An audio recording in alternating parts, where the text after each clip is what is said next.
Primera de Reyes, capítulo 7, vimos ya cómo el rey Salomón ha confirmado, consolidado su reinado, y sabe Salomón que el rey David le encargó a él hacer el templo.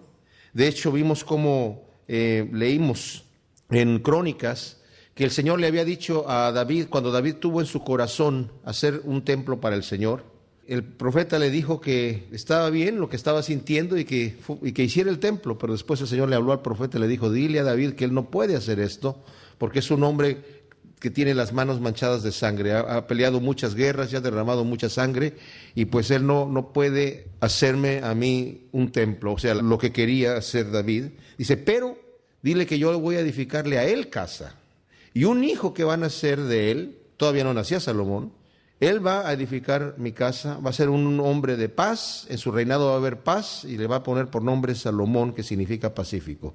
Entonces después eso el rey se lo hace saber a Salomón. Ya ha muerto aquí el rey David, llegó a una edad muy anciana, y ahora ya está tomando el lugar Salomón, y Salomón ya edificó, leímos en el capítulo 6, el templo, con una obra magnífica. Realmente fue una cosa impresionante lo que hizo Salomón, ¿verdad? Con piedras costosísimas, piedras grandes de como de 9 metros, había unas de 18 metros de largo. Imagínense ustedes una piedra de ese calibre, costosísimas, para el cimiento de la casa, y después construyó el edificio de piedra, lo cubrió de madera y luego lo cubrió de oro, por dentro y por fuera. Era un lugar espectacular. Había una gran cantidad de oro que se recolectó, como lo vamos a estar leyendo también en un momento más. Entonces ya terminó eso, y ahora entramos en el capítulo 7, no necesariamente en forma cronológica. Esto es más bien como un paréntesis que aparece aquí, porque después nos va a seguir hablando acerca del templo. Dice que después edificó Salomón su propia casa en 13 años, o sea, el templo lo hizo en 7 años, y su propia casa Salomón tardó 13 años en construirla. Y edificó la casa del bosque también del Líbano, la cual tenía, y nos empieza a dar aquí las dimensiones de esta casa y cómo estaba hecha, que no tiene caso meternos a ver esto. Lo que sí es importante leer el versículo 7, dice que hizo asimismo el pórtico del trono, en que había de juzgar, el pórtico del juicio, y lo cubrió de cedro desde el suelo al techo.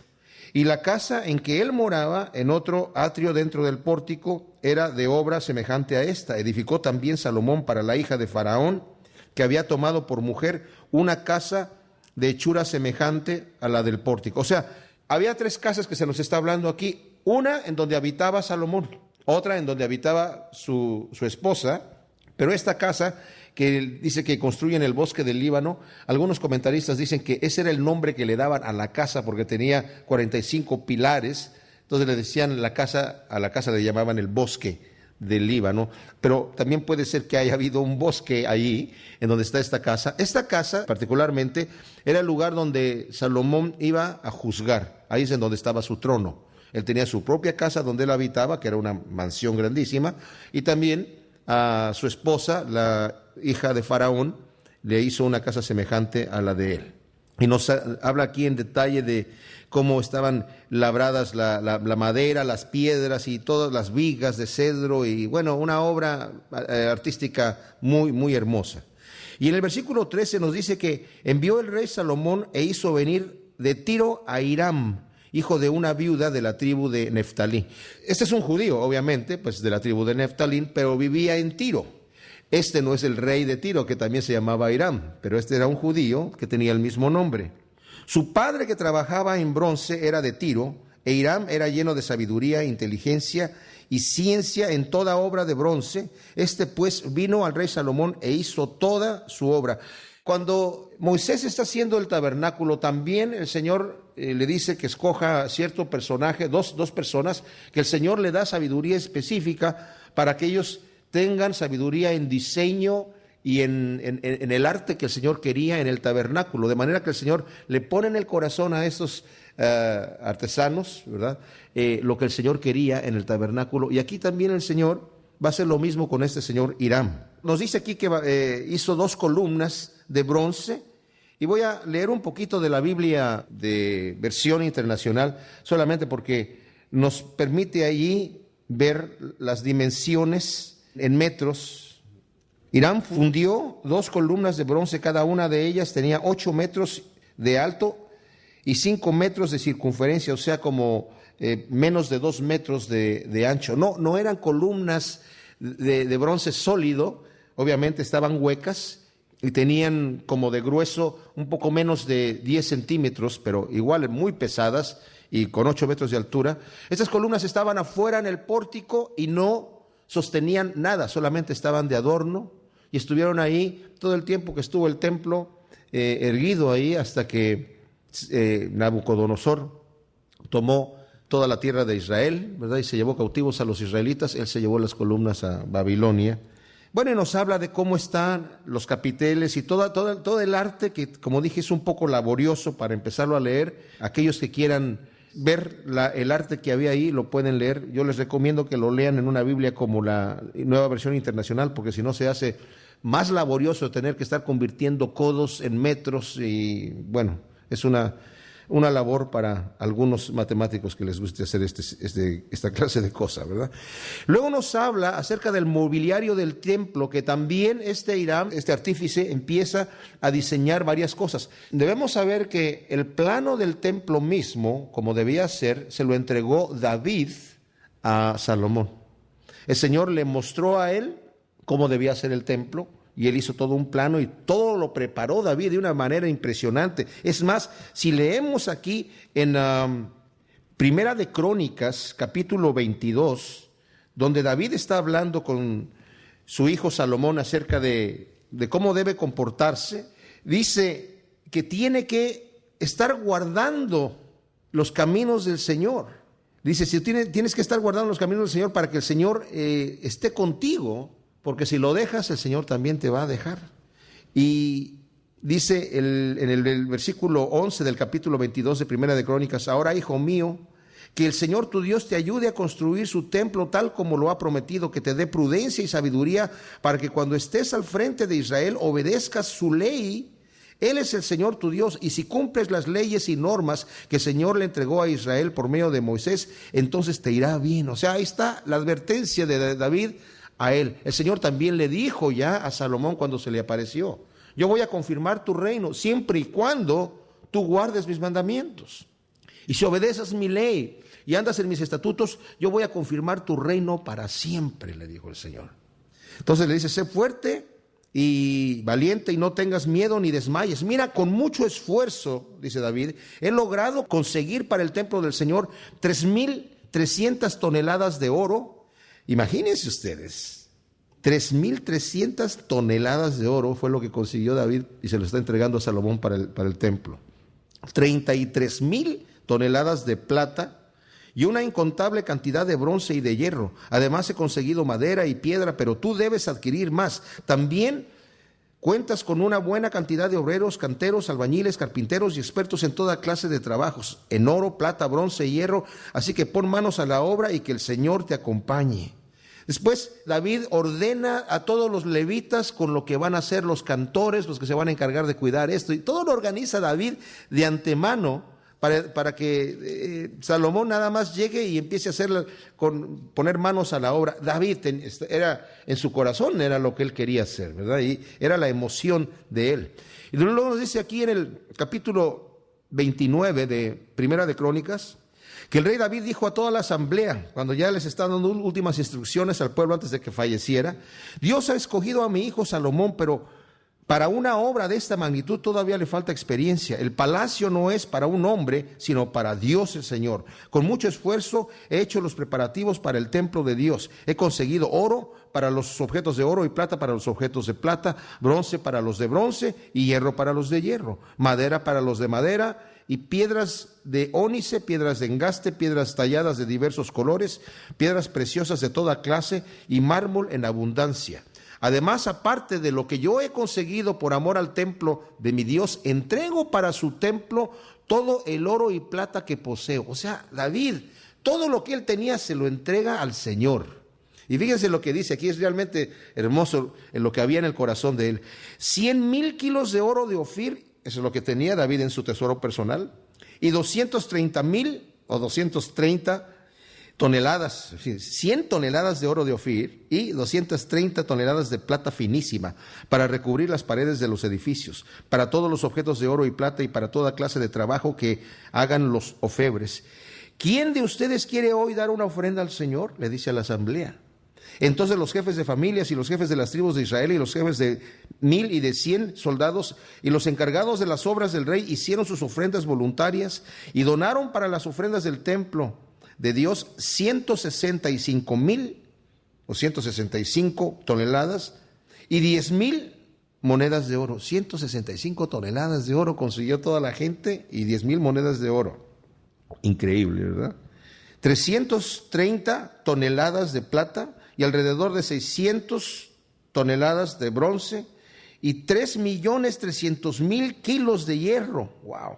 Los que tenían piedras preciosas las entregaron a Jehiel, el gersonita, para el tesoro del templo del Señor. O sea, no solamente había para materiales de construcción, sino había un tesoro del templo.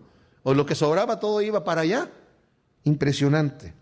Y también el rey David se sentía muy feliz. Entonces dijo David: bendito sea el Señor, Dios nuestro, Padre de Israel, desde siempre y para siempre. Tuyos son, Señor, la grandeza y el poder, la gloria, la victoria, la majestad. Tuyo es todo cuanto hay en el cielo y en la tierra. Tuyo también es el reino. Tú estás por encima de todo. De ti proceden la riqueza y el honor. Tú lo gobiernas todo. En tus manos están la fuerza y el poder. Tú eres el que engrandece y fortalece a todos. Por eso, Dios nuestro, te damos gracias y a tu glorioso nombre tributamos alabanzas. Pero ¿quién soy yo?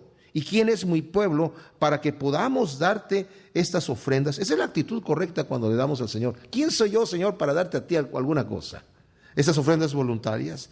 En verdad tú eres el dueño de todo y lo que te hemos dado de ti lo hemos recibido. Ante ti somos extranjeros y peregrinos como lo fueron nuestros antepasados. Nuestros días sobre la tierra son solo una sombra sin esperanza. O sea, son como un vapor. Señor y Dios nuestro, de ti procede todo cuanto hemos conseguido para construir un templo a tu nombre santo. Todo es tuyo. Yo sé, mi Dios, que tú pruebas los corazones y amas la rectitud. Por eso, con rectitud de corazón he ofrecido voluntariamente todas estas cosas y he visto con júbilo que tu pueblo aquí presente ha traído sus ofrendas. Señor Dios de nuestros antepasados Abraham, Isaac e Israel, conserva por siempre estos pensamientos en el corazón de tu pueblo y dirige su corazón hacia ti. Dale también a mi hijo Salomón un corazón íntegro para que obedezca y ponga en práctica tus mandamientos y preceptos y leyes. Permítele construir el templo para el cual he hecho esta provisión. Y luego David animó a toda la asamblea: alaben al Señor su Dios. Y entonces toda la asamblea alabó al Señor, Dios de sus antepasados, y se inclinó ante el Señor y ante el rey. ¡Wow! ¡Qué tremendo! O sea, David se goza de que el pueblo también tiene esta actitud de quererle dar al Señor lo que es suyo y de preparar esta gran ofrenda que entregaron. Y les dice a la gente: mantengan esta actitud siempre en el corazón, de ser agradecidos con el Señor. Entonces, al final nos dice aquí en Primera de Reyes las cosas que hace este señor Hiram. Vamos al capítulo 7 donde estábamos, versículo 40 de Primera de Reyes, donde dice que este Hiram hizo ollas, tenazas para el templo, también los aspersorios. Así Hiram también terminó el trabajo que había emprendido para el rey Salomón en el templo del Señor, es decir, las 2 columnas de las que hablamos, los 2 capiteles en forma de tazón que coronaban las columnas, las 2 redes que decoraban los capiteles, las 400 granadas dispuestas en 2 hileras para cada red, las 10 bases con sus 10 lavamanos que había afuera también, había 10 fuentes con sus lavamanos y sobre unas bases, la fuente de metal y los 12 bueyes que la sostenían. Esta fuente le llaman mar de metal, porque era bastante grande, donde se lavaba el sacerdote, las ollas, las tenazas y los aspersorios. Todos esos utensilios que Hiram le hizo al rey Salomón para el templo del Señor eran de bronce bruñido. El rey los hizo fundir en moldes de arcilla en la llanura del Jordán, entre Sucot y Zaretán. Eran tantos los utensilios que Salomón ni los pesó, así que no fue posible determinar el peso del bronce. Salomón también mandó a hacer los otros utensilios que estaban en el templo del Señor, es decir, el altar de oro, la mesa de oro sobre la que se ponía el pan de la proposición, aquí le llaman pan de la presencia esta versión, los candelabros de oro puro, 5 en el lado sur y 5 en el lado norte, o sea, frente del lugar santísimo. En el tabernáculo había un candelabro no solamente, pero aquí había 10 en el templo. A propósito, el templo era el doble de tamaño en dimensiones a lo que era el tabernáculo. La obra floral, las lámparas, las tenazas, que también eran de oro, las copas, las despabiladeras, los aspersorios, la vajilla y los incensarios, los goznes de oro para las puertas del lugar santísimo, como también para las puertas de la nave central del templo. Una vez terminada toda la obra que el rey había mandado hacer para el templo del Señor, Salomón hizo traer el oro y la plata, los utensilios que su padre David había consagrado, y los depositó en el tesoro del templo del Señor.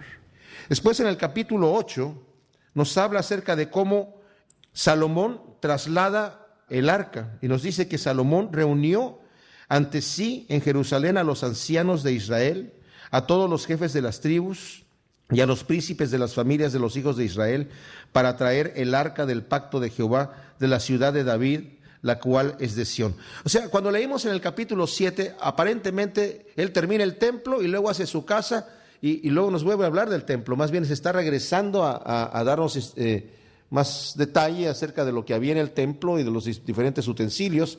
Pero inmediatamente que se termina el templo, no después de que construye su casa Salomón, cuando termina el templo, inmediatamente traen el arca, ¿verdad? Entonces juntan a las familias de los hijos de Israel para traer el arca de Jehová a la ciudad de David, la cual es de Sión. Se calcula que por lo menos había, 1,000,000 de hombres, sin contar las mujeres y los niños, en esta congregación, cuando Salomón está a punto de introducir el arca allí y de hacer las ofrendas y holocaustos que van a hacer aquí.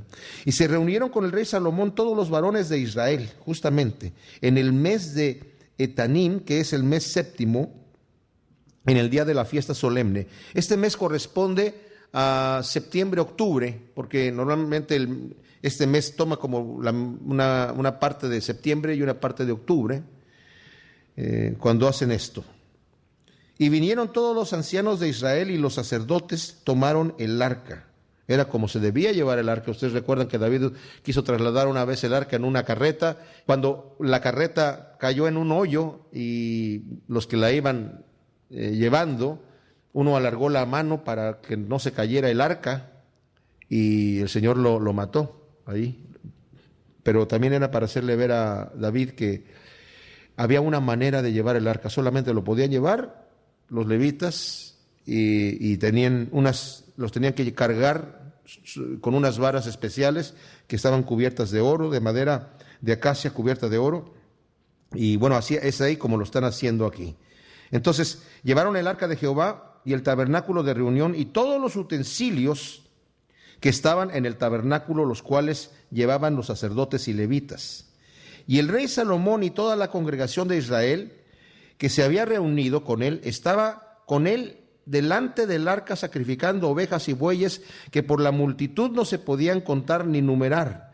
David hizo lo mismo. Cuando ya por fin estaban trayendo el arca, cargándola, dice que caminaban 100 pasos, se paraban, hacían un sacrificio al Señor y después caminaban otros 100 pasos y otra vez se paraban, y con cánticos y todo esto, una gran fiesta. O sea que una situación muy solemne, y que se tardó un buen momento, un buen rato en llevar el arca al templo. Entonces están haciendo lo mismo aquí, están sacrificando mientras están caminando, trayendo el arca al templo. Y los sacerdotes metieron por fin el arca del pacto de Jehová en su lugar, en el santuario de la casa, en el lugar santísimo, debajo de las alas de los querubines. Ya estaban los querubines puestos allí y introducen el arca. Se nos dice anteriormente que había unas puertas del lugar santísimo que dividían del lugar santísimo al lugar santo, pero no llegaban hasta el extremo. Era solamente para cubrir el arca, que nadie la pudiera ver. Esas puertas eran de madera de olivo cubiertas de oro. Más adelante las puertas principales del templo eran de madera de ciprés, también cubiertas de oro. Todo estaba cubierto de oro. Dice, porque los querubines tenían extendidas las alas sobre el lugar del arca, y así cubrían los querubines el arca y sus varas por encima.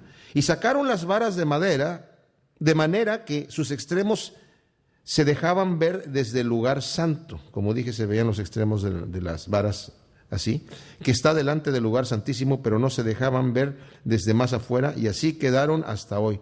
Qué increíble, este lugar tan bellísimo, este lugar santo, y sobre todo el lugar santísimo, ahí solamente entraba el sumo sacerdote una vez al año para derramar la sangre por expiación del pecado del pueblo. Y solamente los sacerdotes que iban a oficiar en el templo veían lo que había dentro del templo, de este hermosísimo templo. La gente común o todos los otros levitas que no eran sacerdotes no sabían lo que había dentro, nunca sabían lo que había dentro, pero no lo veían.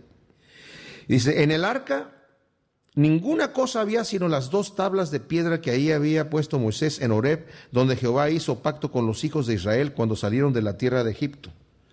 Ahora esto es interesante porque anteriormente sabemos que en el arca estaban las tablas que Dios le dio a Moisés, pero también estaba como un jarrón de oro puro, en el cual había un galón de maná adentro, y también estaba la vara de Aarón que había reverdecido, pero ahora nada más están las tablas. ¿Qué pasó aquí?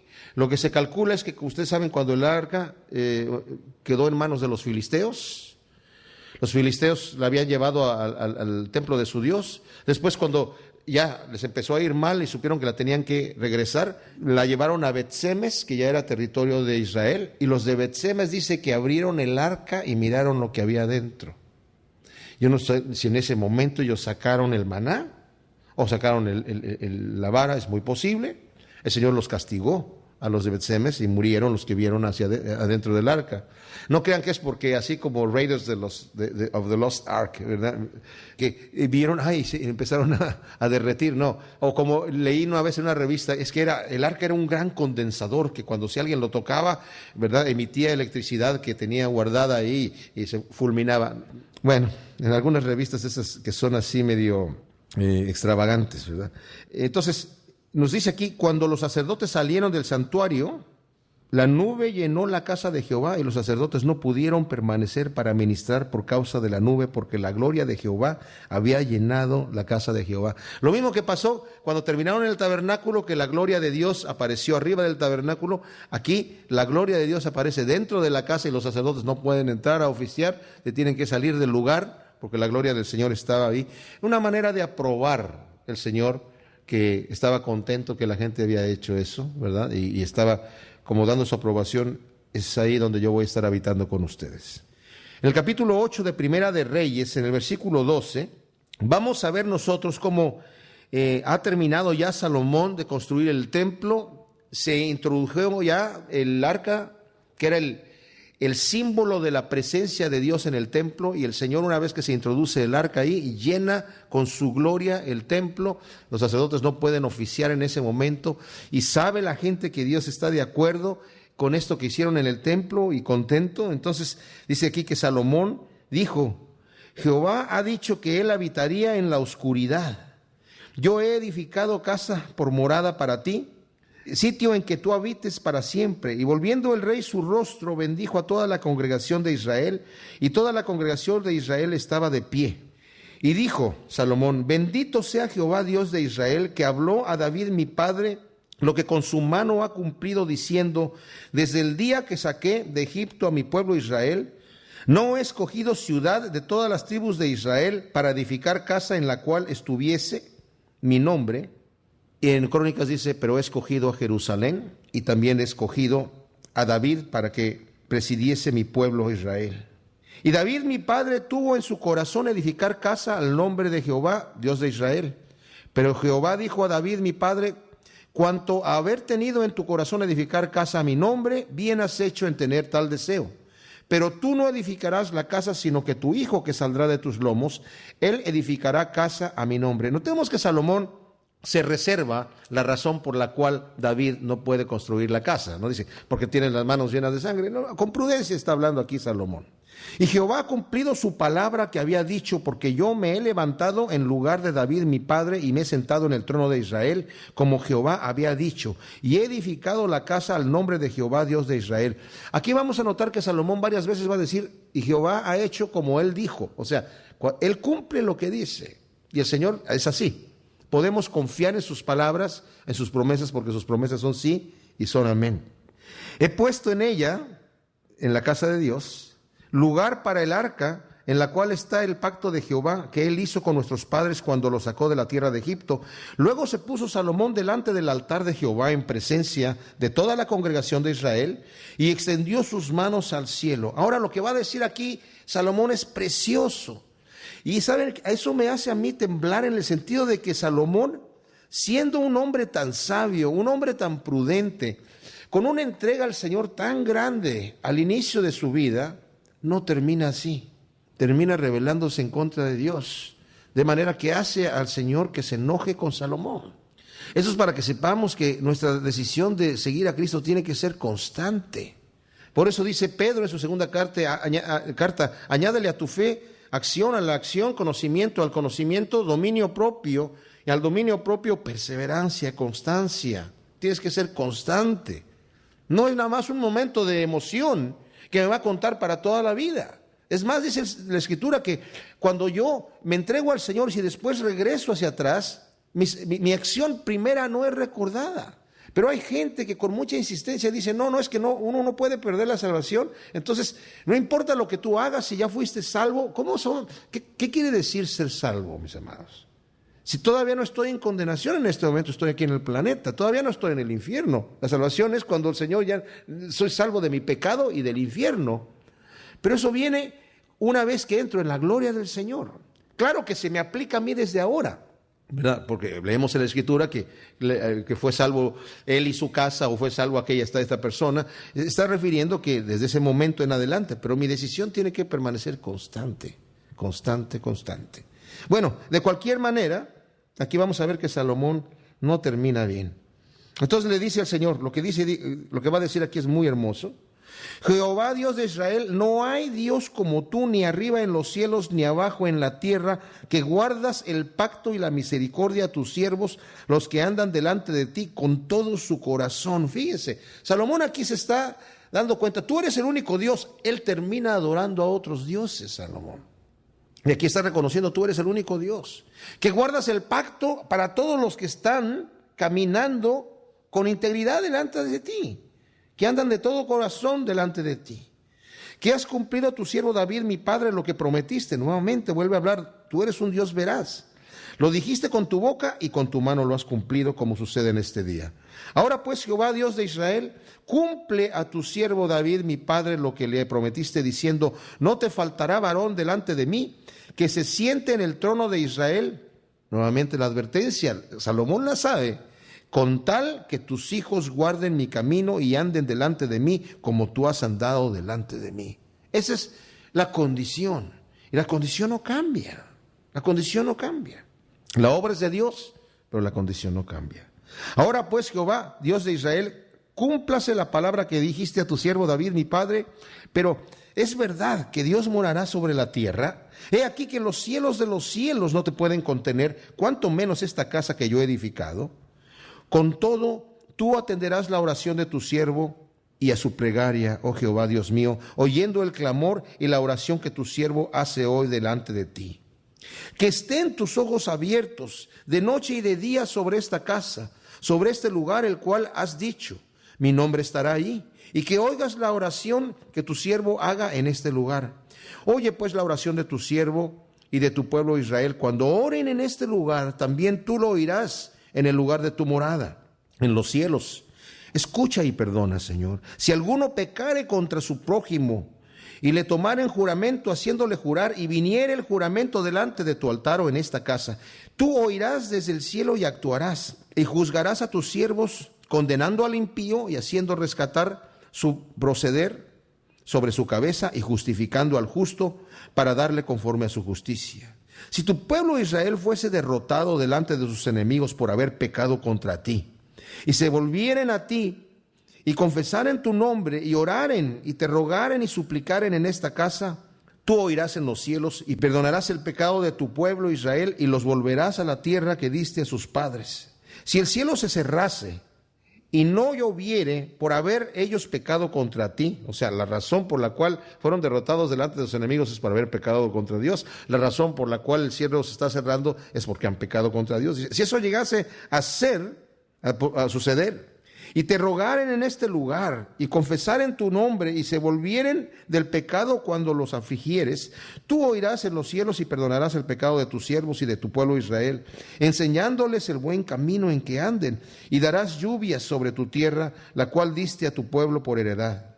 Si en la tierra hubiese hambre, pestilencia, tizoncillo, añublo, langosta o pulgón, si sus enemigos los sitiaren en la tierra en donde habitaren, cualquier plaga o enfermedad que sea, toda oración y toda súplica que hiciere cualquier hombre o todo tu pueblo Israel, cuando cualquiera sintiere la plaga en su corazón y extendiere sus manos a esta casa, tú oirás en los cielos, en el hogar de tu morada, y perdonarás y actuarás y darás a cada uno conforme a sus caminos, cuyo corazón tú conoces, porque solo tú conoces el corazón de todos los hijos de los hombres, para que te teman todos los días que vivan sobre la faz de la tierra que tú diste a nuestros padres.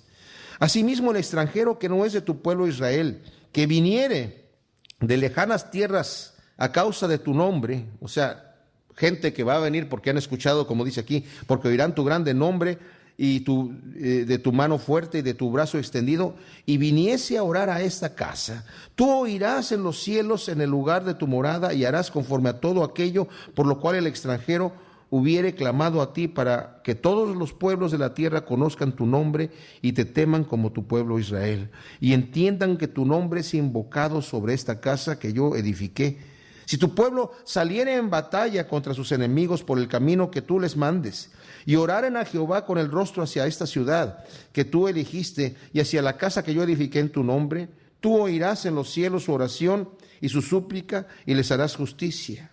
Si pecaren contra ti, porque no hay hombre que no peque, y estuvieres airado contra ellos, y los entregares delante del enemigo para que los cautive y lleve a tierra enemiga, sea lejos o cerca, y ellos volvieren en sí en la tierra donde fueren cautivos, y se convirtieren y oraren a ti en la tierra de los que los cautivaron, y dijeren, pecamos, hemos hecho lo malo, hemos cometido impiedad, y se convirtieren a ti de todo su corazón y de toda su alma en la tierra de sus enemigos que los hubieren llevado cautivos, y oraren a ti con el rostro hacia su tierra que tú diste a sus padres, hacia la ciudad que tú elegiste y la casa que yo he edificado a tu nombre, tú oirás en los cielos, en el lugar de tu morada, y su oración y su súplica, y les harás justicia. Y perdonarás a tu pueblo que había pecado contra ti, y a todas sus infracciones con que se han rebelado contra ti, y harás que tengan de ellos misericordia los que los hubieran llevado cautivos, porque ellos son tu pueblo y tu heredad, el cual tú sacaste de Egipto en medio del horno de hierro. Estén pues atentos tus ojos a la oración de tu siervo y a la plegaria de tu pueblo Israel, para oírlos en todo aquello por lo cual te invocaren, porque tú los apartaste para ti como heredad tuya entre todos los pueblos de la tierra, como lo dijiste por medio de Moisés tu siervo, cuando sacaste a nuestros padres de Egipto, oh Señor Jehová.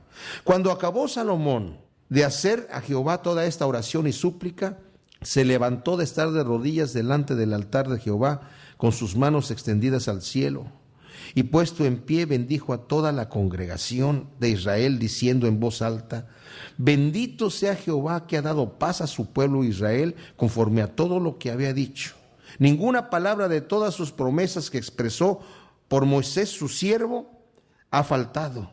Esté con nosotros Jehová nuestro Dios, como estuvo con nuestros padres, y no nos desampare ni nos deje. Incline nuestro corazón hacia Él, para que andemos en todos sus caminos y guardemos sus mandamientos y sus estatutos y sus decretos, los cuales Él mandó a nuestros padres. Ahora, fíjense, dice que incline nuestro corazón a Él.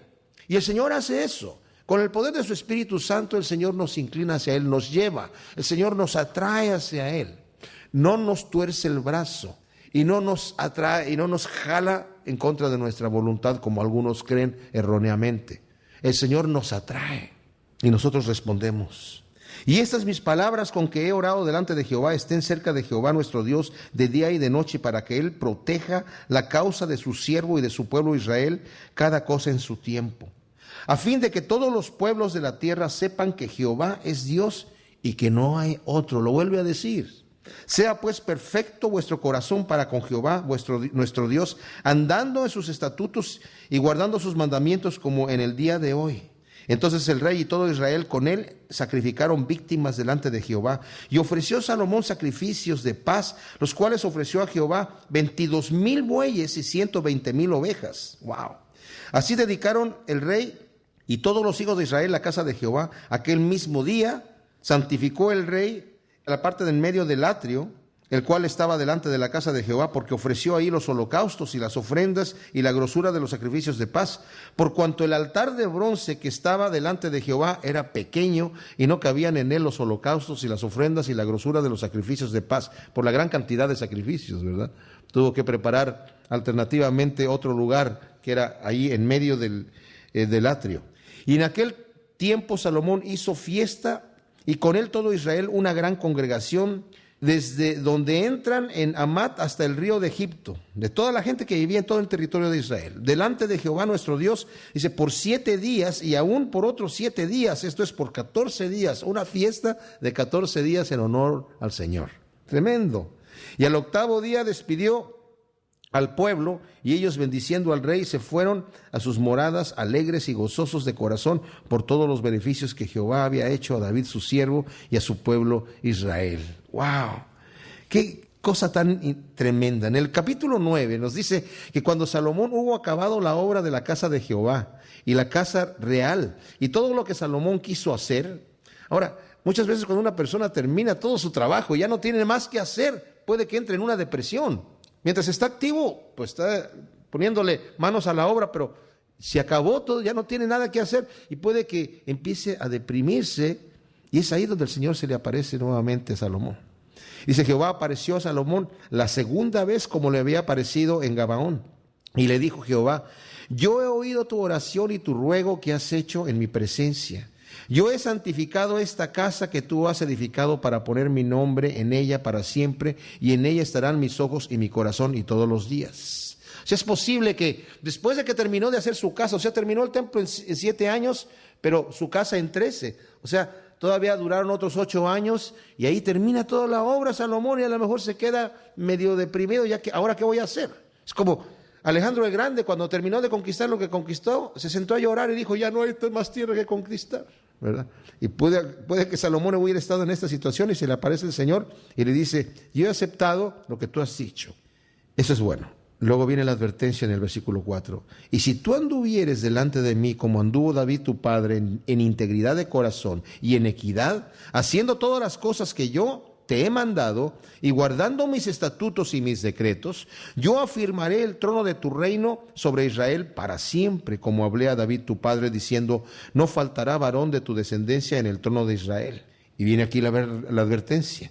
Mas si obstinadamente os apartareis de mí, vosotros y vuestros hijos, y no guardareis mis mandamientos y mis estatutos que yo he puesto delante de vosotros, sino que fuereis y sirviereis a dioses ajenos y los adorareis, justamente lo que va a hacer Salomón. Yo cortaré a Israel de sobre la faz de la tierra que les he entregado, y esta casa que he santificado a mi nombre, yo la echaré de delante de mí, e Israel será por proverbio y refrán a todos los pueblos. ¡Wow! ¡Qué tremendo! ¿Saben? Es realmente impactante ver el antisemitismo que hay en el mundo. Gente que aborrece a los judíos por el puro hecho de que son judíos. Eso es inaudito. Imagínate que una persona llega y dice, yo te aborrezco y te quiero matar. ¿Por qué? Porque eres peruano. Pero ¿hay alguna razón? Sí, eres peruano. Yo te quiero matar y exterminar porque eres colombiano. Pero ¿hay alguna razón específica? Sí, claro, eres colombiano. Pero ¿por qué eres colombiano? Porque eres mexicano. No tiene sentido, ¿verdad? Y tratar de destruir a un pueblo solamente porque es un pueblo, porque es una raza. Increíble. Pero aquí dice el Señor, van a ser refrán si me dejan a mí. Porque la responsabilidad de que ya conocen al Dios vivo y lo abandonan, eso es terrible. Nosotros también lo conocemos. Salomón tenía un conocimiento de Dios impresionante. Y si lo deja, pues el Señor se va a airar bastante. Dice, y esta casa que estaba en estima, cualquiera que pase por ella se asombrará y se burlará y dirá, ¿por qué ha hecho así Jehová a esta tierra y a esta casa? Y dirán, por cuanto dejaron a Jehová su Dios, que había sacado a sus padres de tierra de Egipto, y echaron mano a dioses ajenos, y los adoraron y los sirvieron, por eso ha traído Jehová sobre ellos todo este mal. En varios lugares el Señor le decía a su pueblo de Israel, ustedes me han dejado y han empezado a adorar a otros dioses ajenos. Ay, sí, Señor, perdónanos porque ahora estamos angustiados con nuestros enemigos y nos van a venir a hacer guerra. Y el Señor en varias ocasiones les dijo, no, yo no los voy a ayudar. Órenle ustedes a los dioses, aquellos con los cuales ahora están adorando, a ver si ellos los libran. Pues no son dioses, porque solamente hay un Dios.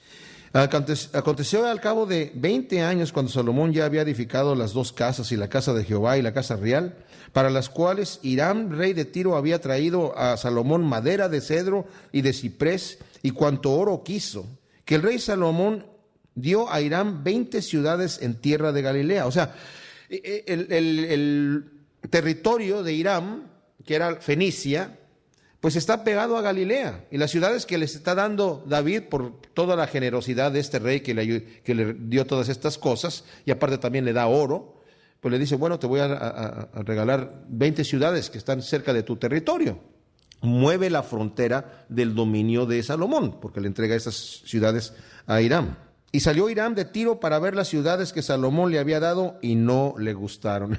Eran aldeas, ¿verdad? Y Galilea, pues eran aldeas simples, sencillitas, no las grandes ciudades. Tiro era muy rico, ¿verdad? El territorio de Tiro era muy rico y ya hablamos de las flotas que tenían de madera de ébano y con incrustaciones de joyas y todas estas cosas, ¿verdad? Y velas de seda, de lino con bordadas y toda esta cosa, pues llega a haber una aldea ahí de gente no muy pudiente, pues no le gustaron las aldeas, no les gustaron. Y dijo, ¿qué ciudades son estas que me has dado, hermano? Y les puso por nombre la tierra de Kabul, que quiere decir la tierra que no sirve para nada, un nombre que tiene hasta hoy. E Hiram había enviado al rey 120 talentos de oro. Esta es la razón de la leva que el rey Salomón impuso para edificar la casa de Jehová y su propia casa, y Milo y el muro de Jerusalén, y Azor, Megido y Geser. Faraón, el rey de Egipto, había subido y tomado a Geser y la quemó y dio muerte a los cananeos que habitaban la ciudad, y la dio en dote a su hija, la mujer de Salomón. O sea, eso es algo que sucedió después de la conquista de Israel. De cualquier manera, en un momento dado, Faraón llegó allí y derrotó a los cananeos que los judíos no habían podido derrotar. Él los derrota, toma la ciudad, la quema, y luego se la entrega como regalo de bodas a su hija, que era la que estaba casada con Salomón. Y restauró pues Salomón a Geser y a la baja Bet Orón, a Baalat, a Tadmor, y en el desierto, asimismo todas las ciudades que Salomón tenía provisiones, y las ciudades de los carros, las ciudades de la gente de a caballo, y todo lo que Salomón quiso edificar en Jerusalén, en el Líbano y en toda la tierra de su señorío. A todos los pueblos que quedaron de los amorreos, eteos, fereceos, heveos y jebuseos, que no eran de los hijos de Israel, a sus hijos que quedaron en esa tierra después de ellos, que los hijos de Israel no pudieron acabar, hizo Salomón que sirviesen con tributo hasta hoy. Mas a ninguno de los hijos de Israel impuso Salomón servicios, sino que eran hombres de guerra, y sus criados y sus príncipes, sus capitanes, comandantes de sus carros, o su gente de a caballo. Y los que Salomón había hecho jefes y vigilantes sobre las obras eran 550, los cuales estaban sobre el pueblo que trabajaba en aquella obra. Y subió la hija de Faraón de la ciudad de David a su casa que Salomón le había edificado, y entonces edificó él a Milo. Y ofrecía a Salomón 3 veces cada año holocaustos y sacrificios de paz. Dice aquí 3 veces al año, seguramente en las 3 fiestas solemnes, que era la fiesta de la Pascua, la fiesta de los tabernáculos y la fiesta de Pentecostés.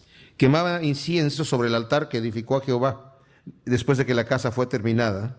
Hizo también el rey Salomón naves en Esión-Geber, que está junto a Elot, hoy se llama Elat, dice, en la ribera del Mar Rojo, en la tierra de Edom, y envió Hiram en ellas a sus siervos marineros y diestros en el mar con los siervos de Salomón, los cuales fueron a Ofir y tomaron de ahí oro 420 talentos y lo trajeron al rey Salomón. Vemos cómo el Señor bendice de una forma tremenda a Salomón, pero también vamos a ver cómo es muy posible que la prosperidad en exageración produce en Salomón un deseo de tener todavía más. Y con este deseo de tener todavía más, él lo escribe en Eclesiastés, en su propio libro de Eclesiastés. Dice, yo quise todavía saciarme más, pero me di cuenta que el ojo no se sacia de ver, ni el oído de oír, ni el paladar de gustar. Todo era en vano. Pero esto va a ser justamente lo que lo va a traer a Salomón hacia abajo y va a desviar su corazón. El Señor se los advierte al pueblo de Israel. Y está en Deuteronomios capítulo 17, que lo vamos a ver en nuestro siguiente estudio, donde el Señor le dice, ten cuidado de no multiplicar mucho oro, mucha plata para ti, porque te vas a desviar. De no multiplicar muchas mujeres para ti, porque las mujeres van a desviar tu corazón. Y todo lo que el Señor les dice ahí que no debe hacer el rey, exactamente todo lo hace Salomón. Y eso lo lleva a su perdición, mostrándonos a nosotros que no podemos nosotros decir, a mí no me va a venir eso. Cuando Dios advierte es porque nos puede suceder. Gracias te damos, Señor, por tu palabra. Te pedimos que siembres esta semilla en buena tierra en nuestro corazón y que dé su fruto, haciendo por uno en nombre de Cristo Jesús. Amén.